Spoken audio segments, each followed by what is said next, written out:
வணக்கம் நண்பர்களே. இந்த வீடியோலையும் அடுத்து வரக்கூடிய 2 வீடியோக்களிலும் திரு அண்ணாமலை அவர்களை பற்றி பல தகவல்களை உங்க கூட ஷேர் பண்ணுங்க. நான் பல வீடியோல சொன்ன மாதிரி மீண்டும் மீண்டும் சொல்கிறேன், இது எனது பார்வை, எனது கருத்து, நான் புரிந்து கொண்ட விதம், அப்படிதான். அதிலிருந்து அவரை பத்தி பல விஷயங்கள் உங்க கூட ஷேர் பண்ண. அவருடைய எக்ஸ் தள பதிவுகளை படித்துக்கிட்டு வரவங்களுக்கு அவருடைய விஸ்டம்னு சொல்லக்கூடிய அறிவு இருக்கு இல்லையா, அது நல்லாவே புரியும். அருமையா வார்த்தைகளை அமைத்து சென்டென்ஸ்களை வச்சு திறமையா பதிவுகள் போடுவார். தேர்தல் முடிவுகள் வந்த பிறகு ஒரு பதிவு போட்டிருந்தார். அதுல முக்கியமான ஒரு வார்த்தை என்ன ரொம்ப கவர்ந்தது. அது என்ன வார்த்தை அப்படின்னா கமிசரேஷன், COMMISERATION. இதுக்கு என்ன அர்த்தம் ஓரளவுக்கு எனக்கு புரிஞ்சுது. இது வருத்தப்படுகிறேன் அப்படிங்கிற மீனிங்ல வரும். அந்த சென்டென்ஸ் நீங்க படிச்சு பாத்தீங்கன்னா தெரியும். யாருக்கு சொல்லப்பட்டதுன்னா முன்னாள் முதல்வர் திரு MK ஸ்டாலின் அவர்களுக்கும் நாம் தமிழர் கட்சி திரு சீமான் அவர்களுக்கும் இந்த மெசேஜை போட்டிருக்காரு. அதை தவிர தமிழக வெற்றி கழகத்தின் தலைவர் நடிகர் விஜய்க்கும் வாழ்த்து தெரிவிச்சிருக்கு. அதே மாதிரி பாரத பிரதமரும் வாழ்த்து தெரிவிச்சு. இதெல்லாம் என்னன்னா நடைமுறையில பின்பற்றக்கூடிய ஒரு மாரல், கட்சி தாண்டிய வெறுப்பு உணர்வு இல்லாமல் வெளிப்படுவது. இந்த வார்த்தை எனக்கு ரொம்ப பிடிச்சிருக்கு. அதை படிக்கும் போது இது 2-3 தரம் திருப்பி படிச்சதுல மிக ஆழ்ந்த அனுதாபம் மட்டும் இல்லை, அதுல ஒரு மெசேஜ் இருக்கு அப்படிங்கிறத நம்ம புரிஞ்சுக்கலாம். இது தேர்தல் முடிவுகளுக்கு பற்றிய கருத்து. அதுக்கப்புறமா என்னாச்சு, தேர்தல் முடிவு அன்னைக்கு அவர் இங்க இல்லை, நல்லா புரிஞ்சுக்கணும். அது என்னங்கிறது தனி வீடியோல சொல்றேன். இதுக்குள்ள என்ன ஆயிடுச்சு அப்படின்னா, தேர்தல் முடிவு வர வர பாஜக ஒரு இடத்துல கூட வெற்றி பெறாது அப்படிங்கிற லெவல்ல கடைசியில ஊட்டியில ஒரே ஒரு இடத்துல போஜராஜன் வெற்றி பெற்றிருக்காருங்கிறது ஒரே ஒரு ஆறுதல் செய்தி, அவ்வளவுதான். இந்த ஆறுதல் செய்தியை தவிர மகிழ்ச்சி செய்தி நிறைய இருக்கு. தாவேகா வெற்றி பெற்றது என்னை பொறுத்த வரைக்கும் ரொம்ப ஒன்றும் பெருசா மகிழக்கூடிய செய்தி கிடையாது. ஆனா மற்ற சில பேர் தோத்தாங்க இல்லையா, அதுல நான் மகிழ்ச்சி அடைஞ்சேன். அது உண்மை, ஒத்துக்கிறேன், ஓப்பனா ஒத்துக்கிறேன், மகிழ்ந்தேன். சமூக வலைதளங்கள் மற்ற எல்லாம் வாட்ஸ்அப்ல இதெல்லாம் நிறைய பதிவுகள் எனக்கே நிறைய பேர் ஃபார்வர்ட் பண்ணுங்க. உன்னுடைய ஒப்பீனியன் என்ன? திட்டி தீர்த்திருக்காங்க. அமித்ஷாவையும் மோடியையும், பாஜக தலைமை மூளையே கிடையாது, தமிழ்நாடு அரசியலை பத்தி புரிதலே கிடையாது, வெட்டு அப்படி இப்படின்னு போட்டு உருட்டி தள்ளியிருக்காங்க. ஸோ இந்த மாதிரி பல திட்டுகள் வெசவுகள்லாம் போட்டு அண்ணாமலைய தலைவர் பதவியிலிருந்து எடுத்தது மிக மிக தவறு அப்படின்னு போட்டாங்க. இது ஒரு நாளைக்கு ஒரு 10 செய்தி எனக்கு வந்துருச்சு. பல பேர் பல விதமா அவங்க ஆங்கிள் இருந்து அடிச்சு நொறுக்கிருக்காங்க. கொஞ்சம் கூட யோசிக்கவே இல்லை. பாஜகவின் கட்சி சட்டத்திட்டங்கள் படி 3 வருஷம் தான் தலைவர், அதுக்கப்புறம் வேற யாராவது வருவாங்க, அவரை ஒதுக்கிட்டாங்க, என்னென்னமோ சொல்லி பேசியிருக்காங்க. நான் போன பல வீடியோல சொல்லிட்டேன், அண்ணாமலை பாஜகவை பொறுத்த வரைக்கும் மிகப்பெரிய ஒரு சொத்து. தயவு செஞ்சு புரிஞ்சுக்கங்க. ஏதோ நாளைக்கு ஒரு அடுத்த வருஷம் 2 வருஷம் 5 வருஷத்துக்கு இல்ல, அவருக்கு இன்னும் 30-40 வருஷத்துக்கான சொத்து. அவரு அப்பேற்பட்ட திறமைய ஒரு மனிதரை பாஜக கைவிடவே விடாது. இது மற்ற கட்சிகள் மாதிரி கிடையாது. பாஜகவினுடைய கொள்கையே யாரு அந்த கட்சிக்கு உண்மையாக தொண்டராக இருக்காங்களோ அவங்களை என்னைக்கும் கைவிட்டதே கிடையாது. இப்ப வெஸ்ட் பெங்கால்ல 3 பேர் இருக்காங்க. நான் சொல்றேன் பாருங்க, அந்த வெஸ்ட் பெங்கால் வீடியோல எல்லாம் MLA ஆயிருக்காங்க. எந்த கட்சியிலும் இந்த மாதிரி நடக்கவே நடக்குது. அந்த மாதிரி அவருக்கு கட்சிக்கு உள்ள மிகப்பெரிய மரியாதை, மதிப்பு எல்லாம் இருக்கு. நான் போன வீடியோல எலெக்ஷனுக்கு முன்னாடி இருந்த வீடியோலயே நான் சொல்லியிருக்கேன், எந்த மாநில முன்னாள் தலைவர், அதுவும் இன்னைக்கு அவர் வெறும் ஒரு தொண்டர் தான். அவர் கார்டு வச்சிருக்கிற பாஜக மெம்பர்ஷிப் வச்சிருக்கிற ஒரு தொண்டர். அவருக்கு முன்னாள் தலைவராக இருந்தாலும் அவரை தமிழ்நாடு, கேரளா, பாண்டிச்சேரி இன்சார்ஜா போட்டு, எலெக்ஷன் இன்சார்ஜா போட்டு தனி விமானம் கொடுக்கப்பட்டது. இந்த வசதி யாருக்குமே கொடுத்ததில்லை. இங்க அதை புரிஞ்சுக்கவே மாட்டேங்கிறாங்க. அது எப்படி ஒரு இப்ப நீங்க யோசிச்சு பாருங்க, இந்த மாதிரி ஒரு கண்மூடித்தனமான ஒரு ஃப்ரெண்ட்ஸி, நான் சொல்றேன்ல அடிக்கடி, வெறித்தனமான இது. அப்ப அந்த ஜென் இசட், டிவிக்கு ஜென் இசடுக்கும் உங்களுக்கு என்ன வித்தியாசம்? கொஞ்சம் பொறுமையா யோசிச்சு என்ன எதுன்னு செய்ய வேண்டாமா? யோசிச்சு பாருங்க. இந்த வீடியோல அதை பத்தின தகவல்கள் மேலும் உங்க கூட ஷேர் பண்ணுவோம். என்ன அப்படின்னு பார்ப்போம். இப்ப நடிகர் விஜயனுடைய கட்சி நிறைய பேர் எங்க இருக்கிறாங்க, சார் என்ன சார் எப்ப பார்த்தாலும் நடிகர். அவர் இப்ப அரசியல் நடிக்க போறாரு, நீங்க பாத்துக்கிட்டு இருங்க, வேணாம், அவரால் முடியாது. நான் சொல்றேன், அவர் அரசியல்ல முதலமைச்சரா நடிக்கத்தான் போறார். இது சினிமால இருக்கிற ஒரு நாள் முதல்வர் போஸ்ட் கிடையாது. அதை பத்தி அண்ணாமலை ஒரு வீடியோ சொல்லியிருக்காரு. நீங்க ஒரு இன்டர்வியூல ஒரு அம்மா கேட்கறாங்க, ஒரு ஆங்கர் கேட்கறாங்க, சார் இந்த ஒரு நாள் முதல்வர் பத்தி நீங்க என்ன நினைக்கிறீங்க? என்ன கிளாரிட்டியோட பதில் தெரியுமா? அசந்து போயிட்டானா, அதான் மூளை. அந்த மாதிரி அவர் அதனாலதான் நான் நடிகர் விஜய் நினைக்கிறேன். இந்த நடிகர் விஜய்க்கு ஏன் சார் ஓட்டு போட்டீங்கன்னு நிறைய பேர் போய் எல்லாம் கேட்டிருக்காங்க. இன்டர்வியூ எல்லாம் வந்திருக்கு நிறைய, நீங்களும் பார்த்து. எல்லாரும் என்ன சொல்றாங்க அப்படின்னா, எங்களுக்கு 2 கழகமும் வேணாம், ஒரு மாற்றம் தேவை, அதனாலதான் நாங்க விசைக்கு ஓட்டு போட்டோம். எந்த விசைக்கு ஓட்டு போட்டீங்க? புவியியல் விசைய? கிராக்குத்தனமா இருக்கு. அப்ப இதே மாதிரி 2 கழகமும் வேண்டாம், நான் தனியா நிக்கிறேன், 2024 பாராளுமன்ற தேர்தல நானே கோயம்புத்தூர்ல நிக்கிறேன்னு சொல்லிதான் வந்தாரு. நடையா நடந்தாரு. எண்மண் எண் மக்கள் யாத்திரையில 234 தொகுதியிலையும் நடையா நடந்தாரு, கால்தே நடந்தாரு, வேர்வை வெளியேற்ற நடந்தாரு. அவ்வளவு உழைப்ப போட்டிருக்காரு. படிச்சவர், உண்மையான வேலையை விட்டு வந்தவர், பணத்துக்கு ஆசைப்படாதவர், எல்லாமே இருக்குல்ல. என்ன சப்போர்ட் கொடுத்தீங்க நீங்களாம்? ஏதோ கழகங்களே வேண்டாம், மாற்றுதானே. பாஜக எவ்வளவு நல்லது செய்யறாங்கன்னு ஆல் ஓவர் இந்தியா உங்களுக்கு தெரிஞ்சிருக்குல்ல. மதம் பார்க்காம உதவி செஞ்சிருக்காங்களே. கேரளாவில் இருக்கிற கத்தோலிக்க கிறிஸ்தவர்களுக்கு நிலத்தை மீட்டு கொடுத்துறாங்க, வீட்டை மீட்டு கொடுக்குறாங்க. வக்கு போர்டுல இருந்து இஸ்லாமியர்களுக்கும் இதே உஜ்வாலா திட்டத்துல கேஸ் கனெக்ஷன் கொடுத்துருக்காங்க. ரம்ஜான் போது பரிசு இது கொடுத்திருக்காரு மோடி, சௌகத் ஏ மோடி அப்படின்னு சொல்லிட்டு கொடுத்திருக்காரு. அஜி தொடர்ந்து வந்துகிட்டு இருக்கு. பெண்களுக்கு மதிப்பாக முத்தலாக கொண்டு வந்து என்ன செய்யல? எல்லாருக்கும் தானே செஞ்சிருக்காங்க. இந்து மதத்துக்கு மட்டும்தான் செஞ்சிருக்காங்களா? இல்ல நலத்திட்டங்கள் எல்லாம் அவருக்கு தெரியாதா? இஸ்லாமியர்களுக்கும் இந்த நலத்திட்டங்கள் போகும், கிறிஸ்துவர்களுக்கும் இந்த நலத்திட்டங்கள் போகும், சீக்கியர்களுக்கும் போகும். ஆனா இஸ்லாமியர்களும் கிறிஸ்துவர்களும் தனக்கு ஓட்டு போட மாட்டாங்கிறது அவருக்கு தெரியும். அதுக்காக டிக்ளேர் பண்ணாரா ஒன்லி ஃபார் இந்துஸ் தான் அப்படின்னு சொல்லிட்டு? இல்ல, அதே தானே இங்க அண்ணாமலை அவர்களும் ஃபாலோ பண்ணாங்க. அப்ப எங்க போச்சு உங்க புத்தி? எங்க ஓட்டு போட்டீங்க? தோக்கடிச்சீங்கல்ல. Don't give reasons. சார் அது டிஎம்கே தில்லுமுள்ளு பண்ணிட்டாங்க, நீங்க ஏன் செய்யல? இப்ப விஜய்க்கு செஞ்சீங்கல்ல, அந்த மாதிரி ஏன் நீங்க ஒன்னா நிக்கல? இத நல்லா புரிஞ்சுக்கணும். இதை யாரு புரிஞ்சுக்கிட்டாங்களே? நம்ம எல்லாம் நிறைய பேர் புரிஞ்சுக்கல. நான் ஓரளவுக்கு புரிஞ்சுக்கிட்டேன், பல பேர் நம்மள புரிஞ்சுக்கல. அதுவும் அண்ணாமலைக்கு ஆதரவாக இருப்போம் என்று அரைக்கூவல் விடும் பலர் இதை புரிஞ்சுக்கல. அதுதான் எனக்கு வருத்தமானது. ஆனா இதே விஜய் கட்சியும் அவர்களுடைய ஆட்களும் எம்எல்ஏ கேண்டிடேட் யாருன்னே தெரியாது. அவ்வளவு என்னத்துக்கு? விஜய்க்கே நீங்க யாருங்க உங்க கேண்டிடேட் ஜெயிச்சு வந்திருக்காங்களே இந்த தொகுதியில இருந்து, அந்த ஒரு 10 பேர் சொல்லுங்க பாப்போம். தெரியாது அவருக்கு. அண்ணாமலை அப்படி கிடையாது. ஃபிங்கர் டிப்ல வச்சிருந்தாரு எல்லாத்தையும். எத்தனை ஓட்டு, என்ன சதவீதம் எல்லாம் வச்சிருந்தாரு. அவரை தோக்கடிச்சிட்டீங்க. அப்பதான் அவருக்கு தமிழ்நாட்டினுடைய உண்மையான உள்குத்து அரசியல் புரிய ஆரம்பிச்சு. டிஎம்கே எதிர்த்து மிகப்பெரிய ஒரு சக்தி வரணும். அந்த சக்தி மக்கள் கிட்ட இருந்து தான் வரணும். மக்கள் மனது மாற்றம் அடையணும். நம்ம என்னதான் உழைச்சாலும் மக்கள்கிட்ட அது எடுபடாது. இங்க இலவசம், சினிமா கவர்ச்சி, பஞ்ச் டயலாகு, இதுக்கு தான் வேல்யூ அப்படின்னு அவர் நல்லா புரிஞ்சுக்கிட்டார். படிப்புக்கோ அறிவுக்கோ. சரி, அவர் என்ன பண்ணார்? உடனே அப்படின்னு நொந்து போய் தமிழர்களை திட்டி தீர்த்தாரா? திரு கருணாநிதி அவர்கள் திட்டுவார். சோற்றால் அடித்த பிண்டங்கள் தன்னை தோக்கடிச்சிட்டாங்கன்னா எல்லாம் திட்டி தீப்பாரு. அண்ணாமலை யாரையா திட்டினாரா? சொல்லுங்க. இல்லல்ல, இன்னும் உங்களுக்கு உணரல. இதை அவர் என்ன பண்ணாருன்னா, இந்த சிச்சுவேஷன் எல்லாத்தையும் 2024 நடந்த துரோக செயல் அப்படின்னு சொல்லி அப்போசிஷன் டிஎம்கே பார்ட்டி செஞ்சாங்க. உங்க பார்ட்டியில இருக்கிறவங்களும் என்ன செஞ்சாங்க? 4 பேர். இன்னைக்கு அந்த 4 பேருமே பாடை கட்டி அனுப்பப்பட்டு விட்டார். நான் அதனாலதான் சொன்னேன், சந்தோஷப்பட்டேன் அப்படின்னு. என்ன உங்களுக்கு வெறி? ஒரு தலைவர் நாட்டுக்கு நல்லது செய்யும். இவ்வளவு ஒரு செல்ஃப் சென்டர்ட், செல்ஃபிஷ் ஆட்டிடியூடா அவங்களும் சேர்ந்து தானே உள்குத்து பண்ணாங்க. பாஜக, திராவிட பாஜகன்னு சொல்லிக்கிட்டே தானே இருக்காங்க. அதுவும் உண்மைதானே ப்ரூவ் பண்ணிட்டாங்களே.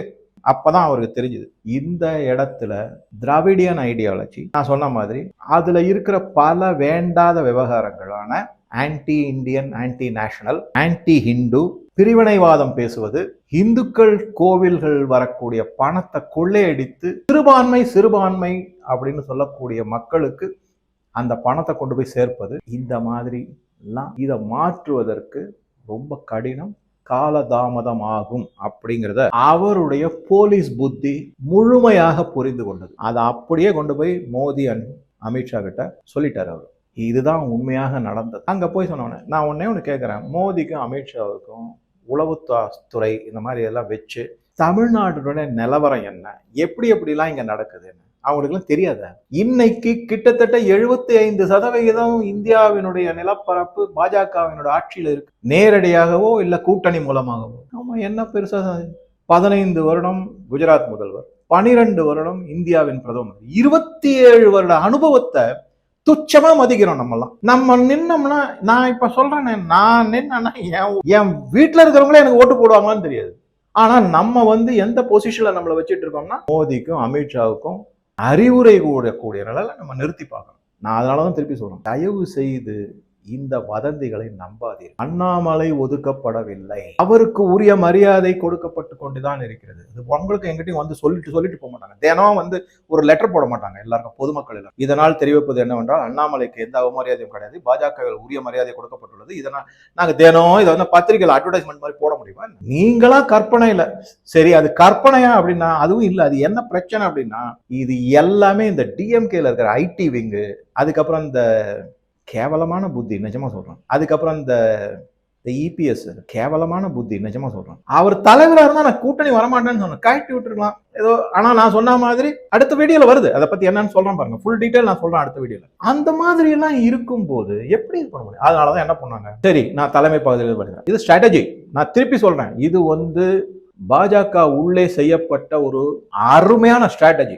என்னங்கிறத அடுத்த வீடியோல பார்க்கலாம். என்னென்ன செஞ்சாங்க முதல்ல பாஜகவை பொறுத்த வரைக்கும். நான் அடுத்த கட்சிக்கு இபிஎஸ் பத்தி தான் அடுத்ததுக்கு வரேன். நான் சொன்ன பல திராவிடியன் ஐடியாலஜிக்கு பின்னாடி என்னென்னமோலாம் இருக்குன்னு சொன்னால, அதோட வந்து மிஷனரியினுடைய தில்லுமுள்ளுகளையும் சேர்த்துக்கங்க. உடனே என்ன பண்ணாங்க, அமித்ஷா, மோடி, அப்புறம் முக்கியமான தலைவர்கள், அண்ணாமலை அவர்கள் எல்லாம் சேர்ந்து ஒரு முடிவு எடுத்தாங்க. முதல்ல செஞ்சது, அண்ணாமலை தேர்தலில் போட்டியிட மாட்டார், அவர் அறிவிச்சிட்டார், நான் போட்டியிடலப்பா. அடுத்ததா ஆத்மார்த்தமான பிரச்சாரம், ஆதரவு யாருக்கு, பாஜக வேட்பாளர்களுக்கு மட்டுமல்ல, ஏடிஎம்கே எடப்பாடி கட்சியினுடைய வேட்பாளர்களுக்கும் செய்யப்பட்டது. அதை தவிர இந்த 4 அவங்களுக்கும் ஆத்மார்த்தமா, கோயம்புத்தூர்ல இருக்கிற அந்த முன்னாள் பெண் எம்எல்ஏக்கு ஹாஸ்பிட்டல்ல இருந்தாங்க, போய் எல்லாம் பிரச்சாரம் பண்ணிட்டு வந்தாரு. அவங்க பேசாம உட்கார்ந்துருந்தாங்க. பத்திரிகையாளர் கேட்ட கேள்விக்கு திரு அண்ணாமலை தான் பதில் சொல்லி எவ்வளவு திறமையா ஹேண்டில் பண்ணாங்க, செஞ்சாங்க. இது ஒண்ணு ஆத்மார்த்தம். அதுக்கப்புறமா என்ன அப்படின்னா, கட்சி மேலிடத்துக்கு லாயல், விசுவாசமான ஒரு தொண்டராக தன்னை அறிவித்து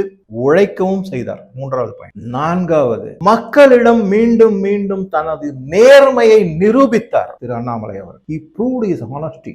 எங்கேயாவது தொய்வு பாத்தீங்களா அவருடைய பிரச்சாரத்தின் போது? கிடையவே கிடையாது. பாண்டிச்சேரியிலும் கேரளாலையும் முடிஞ்ச உடனே தமிழ்நாடு ஃபுல்லும் எத்தனை இடத்துக்கு போக முடியுமோ அவ்வளவு இடத்துக்கு போனார். உழைப்புன்னு அப்படி ஒரு உழைப்பு செஞ்சார். சரி, இது. அதுக்கப்புறமா ஸ்ட்ராட்டஜி, டிவிகேயை எப்படியாவது முன்னிலைப்படுத்தும். இந்த அளவுக்கு வெற்றி பெறுவாங்கன்னு விஜய், நடிகர் விஜயே யோசிச்சிருக்க மாட்டார். அவருக்கே நம்பிக்கை இருந்திருக்காது. ஏதோ ஒரு நல்ல கணிசமான இடங்கள்ல வெற்றி பெறுவாங்க. அதற்கு அண்ணாமலைக்கு உறுதுணையாக இருப்பதற்கான அவர் அதிகமா அட்டாக் பண்ணல, டிஎம்கே தான் அட்டாக் பண்ணாங்க. அதை எல்லாத்தையும் விட முக்கியமானது என்னன்னா, ஓப்பனா அறிவித்தார், எடப்பாடி தான் முதலமைச்சர். ஏதாவது நம்மள யாராவது ஒருத்தர், ஒண்ணும் கிடையாது, இல்ல வீட்டுல நமக்கு கொடுக்க வேண்டிய சாப்பாடு இன்னொருத்தருக்கு கொஞ்சம் அதிகமா போட்டுட்டாலே நம்ம கொய்யமுறையான்னு கத்துவோம். அவருடைய தலைமை பதவியை பறித்து அவரை அவமானப்படுத்தியது எடப்பாடி. அவருக்கு சப்போர்ட்டிவா இருந்து இவர்தான் முதலமைச்சர்னு, அதுதான் விவேகம், அரசியல் முதிர்ச்சி. அது எடப்பாடிக்கே கிடையாது. நம்மளாம் ரொம்ப சாதாரண மக்கள். யோசிச்சு பாருங்க நீங்க, அவ்வளவு ஒரு துரோகம் பண்ணிட்டு அவருக்கு சப்போர்ட் பண்றாரு அந்த மாதிரி அண்ணாமலை. சரி, டிவிகே வளர்த்து விட்டாங்க, இது பண்ணாங்க. டிஎம்கே தான் தாக்குதலுக்கு உள்ளாது. விஜயை பத்தி நிறைய விமர்சனங்கள் வைக்கப்படவில்லை. இப்படியே கொஞ்சம் இது எல்லாத்தையும் விட முக்கியமானதை நான் சொல்லிட்டேன். யூனிஃபார்ம், அதாவது டிவிகேனுடைய யூனிஃபார்ம் வந்து காக்கி பேண்ட், ஒயிட் ஷர்ட். தேர்தலில் ஓட்டு போடுற அன்னைக்கு அண்ணாமலை அவர்கள் காக்கி பேண்ட்டையும் ஒயிட் ஷர்ட்டையும் போட்டுக்கிட்டு போனார். கரெக்டா? உடனே பத்திரிகையாளர்லாம் கேட்டாங்க, ஏன் சார் இந்த மாதிரி? அது ஆக்சுவலா நான் இன்னொரு பேட்டியில கூட பார்த்தேன், ஒரு மூத்த பத்திரிகையாளர், அதுக்கெல்லாம் அர்த்தம் கற்பிக்க முடியாதுங்க, அது ஏதோ சாதாரணமா நடந்ததான், அடிக்கடி போட்டு போவாரு அப்படிங்கிற மாதிரி. கிடையாது. இதுக்கு பின்னாடி எல்லாம் வந்து எப்பவுமே ஒரு நிகழ்வு, ட்ரெஸ் கோடு, பாடி லாங்குவேஜ், இதெல்லாம் பார்க்கும்போது, அதாவது இந்த மெத்தட் ஆஃப் டாக்கிங், இதெல்லாம் வந்து நமக்கு சில செய்திகளை கண்டிப்பா உணர்த்தும். அதை தான் நான் எப்பவுமே read in between the lines சொல்றது. அது பண்ணல அப்படின்னா நம்ம புரிஞ்சுக்கலன்னு தான் அர்த்தம், அவ்வளவுதான். இதெல்லாம் ஆச்சுங்களா? தேர்தல் முடிஞ்சது. பாஜக மேலிடம் வந்து தற்போதைய பாஜக தலைவர் நயினார் நாகேந்திரன் எத்தனை சீட்டு ஜெயிப்போம்? அவரு வந்து பம்மி 15 சீட்டு ஜெயிப்போம். அது இப்படி சொல்றாரு. பியூஷ் கோயல் சிரிச்சுக்கிட்டே, நான் இதுக்கு தான் வந்தேன் நான் இங்க அப்படிங்கிற மாதிரி சொல்லிட்டு போயிட்டாரு. அதுக்கப்புறம் என்ன பண்ணிருக்காங்கன்னா, பாஜகனுடைய தலைமை திரு அண்ணாமலை அவர்களை கூப்பிட்டு கேட்டிருக்காங்க, எத்தனை சீட்டுப்பா ஜெயிப்போம், என்ன சொல்ல போற அப்படின்னு, என்ன நியூஸ் கொடுக்க போறேன் எங்களுக்கு அப்படின்னு, கொஞ்சம் இருங்க அப்படின்னு சொல்லிட்டு வார் ரூம்ல போய் உட்கார்ந்து, அண்ணாமலை வார் ரூம். உடனே அது வந்து ஏதோ பாஜகக்குள்ள இருக்கிற ஒரு தனி குழு, அது அண்ணாமலைக்கு மட்டும்தான் ஆதரவா பேசும், மத்தியில் இருக்கக்கூடிய பாஜக தலைவர்களுக்கும் மாநிலத்தில் இருக்கக்கூடிய மற்ற பாஜக தலைவருக்கும் எதிராக செயல்படும், இந்த மாதிரி கற்பனைகள்லாம் கட்டவிழ்த்து ஓட விடாது. வார் ரூம் பாஜகவை ப்ரமோட் பண்றதுக்காக, மக்களிடையே கொண்டு சேர்ப்பதற்காக. ஏன்னா தமிழகத்தில் இருக்கக்கூடிய எல்லா ஊடகங்களும் சரி, சமூக வலைதளங்களும் சரி, டிஎம்கே பர்ச்சேஸ் பண்ணிட்டாங்க, ஹோல்சேல் பர்ச்சேஸ் மாதிரி பண்ணி வச்சிருக்காங்க. அதனால அண்ணாமலைக்கு ஒரு வார் ரூம் கிரியேட் இருக்கு, இல்லன்னு சொல்ல மாட்டேன். அது ஒரு அன்அபிஷியல், ஒரு அமெச்சூரிஷா தான் இருக்கு. பெரிய இதுல ஒண்ணு அங்க போய் உட்கார்ந்து சில தகவல்கள்லாம் திரட்டி அவர் என்ன சொன்னார் தெரியுமா? 3 இடம் ஜெயிப்போம் அப்படின்னு. மேக்சிமம் ரொம்ப ரொம்ப கஷ்டப்பட்டு 3 இடம் ஜெயிப்போம். இப்ப எத்தனை இடம் வந்திருக்கு? ஒரே ஒண்ணு தானே, போஜராஜன் மட்டும் தானே ஊட்டியில இருந்து. வேற யாரும் வந்தாங்களா? உடனே அங்க மேல இருக்கிற தலைமை சிரிச்சிட்டாங்க. யாரு உண்மையான தகவலை கொடுத்திருக்காங்க, யாரு சும்மா தலைமையை ஏமாத்திக்கிட்டு பொய்யான தகவலை கொடுத்திருக்காங்கன்னு தெரிஞ்சு போய். இதுல என்னன்னா 4 பேரும் அவருக்கு குழி பண்ணி அவங்களே குழியில விழுந்தாங்க. அதான் திருப்பி திருப்பி நான் சொல்லிட்டேன். இது மாதிரி எல்லாம் இதுக்கு அப்புறமா விட மாட்டேங்கிறாங்க. அண்ணாமலை மத்திய அரசு ஒதுக்கிட்டாங்க, இது பண்ணிட்டாங்க. இதுல இன்னும் ஒரு படி மேல போய் யார் யாரெல்லாமோ குற்றம் சாட்டுறாங்க. இங்க இருக்கிறவங்க சொல்ல மாட்டேங்கிறாங்க. இங்க யாரு? அந்த 4 தோத்து போனாங்கல்ல அவங்க, மற்ற ஒரு மத்திய அமைச்சர், எல்லாருமே இன்னும் சில பேர், அவங்கள யாரும் குறை சொல்ல மாட்டேங்கிறாங்க. மத்திய அமைச்சர்ல ஜெய்சங்கர், நிர்மலா சீதாராமன், இவங்கெல்லாம் என்ன பாவம் பண்ணாங்க? இதத்தான் ஏடிஎம்கேல இருந்து தாவேகாவுக்கு போன முன்னாள் அமைச்சர் செங்கோட்டையன், இப்ப அவர் திருப்பி அமைச்சர் ஆவார், கண்டிப்பா ஆவார். ஏன்னா அவர் தான் அடுத்தவங்க யார் யாரெல்லாம் மந்திரி ஆகணுங்கிற லிஸ்டே அவர் அவருடைய கன்சல்டேட் எல்லாம் ப்ரிப்பேர் பண்ண போறாங்க. நல்ல பைசா ஜம்மனு வரும் அவருக்கு. சரி, அவர் சொல்லியிருக்காரு, எடப்பாடிய கடுமையா சாடி இருக்காரு. அவரை தலைமை பதவியில இருந்து எடுத்தாத்தான் நான் கூட்டணி வைப்பேன்னு சொன்னீங்க. அவர் என்ன பாவம் பண்ணாரு அண்ணாமலைன்னு கேட்டிருக்காரு. அது ஒரு பக்கம் இருக்கட்டும். இது மாதிரி இருக்கும்போது இதே மாதிரி தான் இந்த நிர்மலா சீதாராமனோ இல்ல அஸ்வினி வைஷ்ணவோ ஜெய்சங்கரோ, நான் திருப்பி திருப்பி சொல்றேன், இந்த ஹர்தீப் சிங் பூரி, இவங்கெல்லாம் அரசியல்வாதி கிடையாது. இவங்கெல்லாம் நாட்டுக்காக நல்லது செஞ்சு வளர்ச்சிகளை எடுத்து செய்யறதுக்காக மோதியால அமைக்கப்பட்ட ஒரு டீம், பிரமாதமா செயல்படக்கூடிய. அவங்க எல்லாம் இந்த எலெக்ஷன்ல நின்னாங்கன்னா 5 ஓட்டு 10 ஓட்டு கூட வராது அவங்களுக்கு. அவங்க எதுக்கு அரசியல் செய்யணும்? நான் பலமுறை சொல்லிட்டேன். அவங்கள போய் சாடிக்கிட்டே இருக்கீங்க, தேவையே கிடையாது. இது என்ன காரணம் தெரியுமா? இது எல்லாமே இந்த ஐடி விங், டிஎம்கேனுடைய ஐடி விங் பரப்பக்கூடிய செய்திகள், அதை நம்மளும் முட்டாள்தனமா நம்பிக்கிட்டு இது இப்படி இருக்குமோன்னு போய் வேற யார்ட்டாவது பேச வேண்டியது. இன்னொரு 4 பேர்கிட்ட பேச, அவன் 4 கருத்து இல்ல 40 கருத்து சொல்லுவோம். அதை உடனே எடுத்துக்கிட்டு மண்டையில போட்டு அரைச்சுக்கிட்டு, மத்திய அரசு பாஜக அண்ணாமலையை கழட்டி விட்டாங்க, அவருக்கு துரோகம் பண்ணிட்டாங்க. துரோகம் பண்ணது இங்க இருக்கிறவங்க, அங்க இருக்கிறவங்க இல்ல. அவரை நீங்க கண்டஸ்ட் பண்ண வேணாம்னு நீங்க உங்களுடைய ஒப்பீனியன் என்னன்னு அமித்ஷாவும் மோடியும் கேட்ட போது நீங்க சொல்றதான் கரெக்டா, நான் பண்ணலன்ட்டாரு. ஏன்னா நான் திருப்பி சொல்றேன், அவர் மட்டும் கண்டஸ்ட் பண்ண இந்த ஜென்னி செட், இந்த பிரென்சி தற்கொலை கூட்டம் இருக்கு பாருங்க, அவரே தோக்கடிச்சிருப்பாங்க. அதுக்கப்புறம் அவருக்கு அரசியல் வாழ்க்கையிலே ஒரு முடிவுங்கிற மாதிரி கட்டி வச்சிருப்பானுங்க.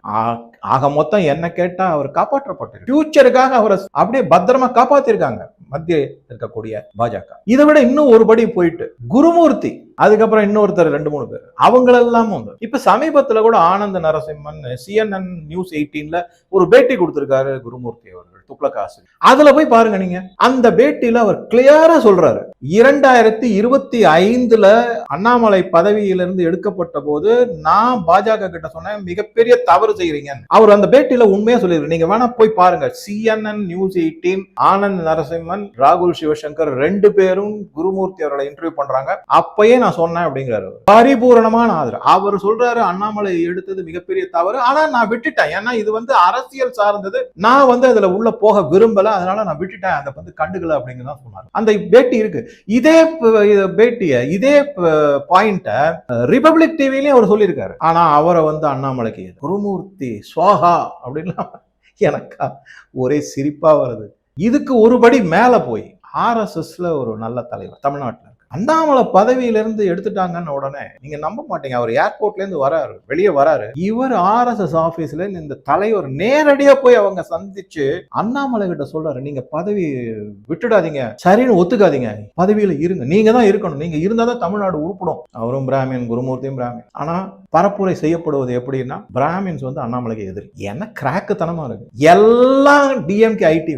குருமூர்த்தி மேல என்ன காழ்ப்புணர்ச்சி டிஎம்கே ஐடினா, அவரு நேரடியாக பல பொதுக்கூட்டங்கள், மேடைகள், பத்திரிகைகள் எல்லாத்திலும் என்ன சொல்றாங்க, இந்த திராவிட சித்தாந்தம் அடித்து ஒழித்து அடியோடு ஒழிக்கப்பட வேண்டும், ஓப்பனா சொல்றேன். அதனால அவருக்கு ஒரு தயவு செஞ்சு நான் சொல்றேன், அண்ணாமலை ஒதுக்கிட்டாங்க, இந்த எலெக்ஷன்லயே அவர் போட்டி செய்ய விடல, நம்பவே நம்பாதீங்க, காத்திருங்கள், அவர் தான் தமிழ்நாட்டின் சிஎம். இதை குருமூர்த்தி இன்சிஸ்ட் பண்றாரு. நான் அந்த பேட்டி ஃபுல்லும் பார்த்தேன். அவரும் சொல்றாரு, துக்ளக் மேடையில அண்ணாமலை சாரே பேசியிருக்காரு. என்ன வேணும் உங்களுக்கு? ஸோ தயவு செஞ்சு இதெல்லாத்தையும் புரிஞ்சுக்கிட்டு ஒரு மாதிரியான மனநிலைக்கு வாங்க. மற்றவங்கள் போடக்கூடிய வதந்திகளையும் இந்த மாதிரி பொய்யான செய்திகளையும் டிஎம்கே மற்றும் ஏடிஎம்கே கூட, ஏடிஎம்கேல ஒருத்தர் இருக்காரு, நீங்க நம்ப மாட்டீங்க, நொன்னாமலன்னு எழுதும். அதை படிச்ச போது என் கண்ணில் தண்ணியே வந்து, இந்த ஆளுக்கு என்ன தகுதி இருக்கு இந்த மாதிரி எழுதுறதுக்கு அப்படின்னு நிஜமா சொல்றேன். நான் என் கண்ணில் தண்ணி வந்து அன்னைக்கு நான் அதை படிச்ச போது ஒரு தகுதி கிடையாது. எல்லாம் குடி அதுல எழுதுறது இதெல்லாம். தயவு செஞ்சு எதையும் நம்பாதீங்க. பாஜக அண்ணாமலையை கைவிடாது. அவர் வந்து நாம் பலமுறை சொல்லிட்டேன், டைமண்டை எடுத்து பாலிஷ் பண்ணி தமிழக மக்கள் கிட்ட கொடுக்கல, பாலிஷ்டு டைமண்டே தமிழக மக்கள் கிட்ட கொடுத்துருக்காங்க. நாம தான் அதனுடைய மதிப்பை தெரிஞ்சுக்கிட்டு போற்றி புகழ்ந்து அவருக்கு ஆன பாதுகாப்பு, பதவி என்ற பாதுகாப்பை கொடுக்க வேண்டியது முதல் வீடியோல இருந்து இன்னி வரைக்கும் சொல்லிட்டு கொடுக்க வேண்டியது நம்மளுடைய கடமை. அதை விட்டு அவன் சொல்றான் இவன் சொல்றான் இப்படி நான் பாஜகவே ஓட்டு போட வேண்டாம். 26 தொகுதிகள்ல வந்து தோக்க போறோங்கிறது பாஜகவுக்கு தெரியாதா? எல்லாமே தோற்கக்கூடிய தொகுதிகள். எடப்பாடி ஏமாத்துறாங்க தெரியாதா? எல்லாம் தெரியும். பல கருத்துக்களை இந்த வீடியோல சொல்லியிருக்கேன். உங்க கருத்துக்களை பதிவிடவும். நன்றி, வணக்கம்.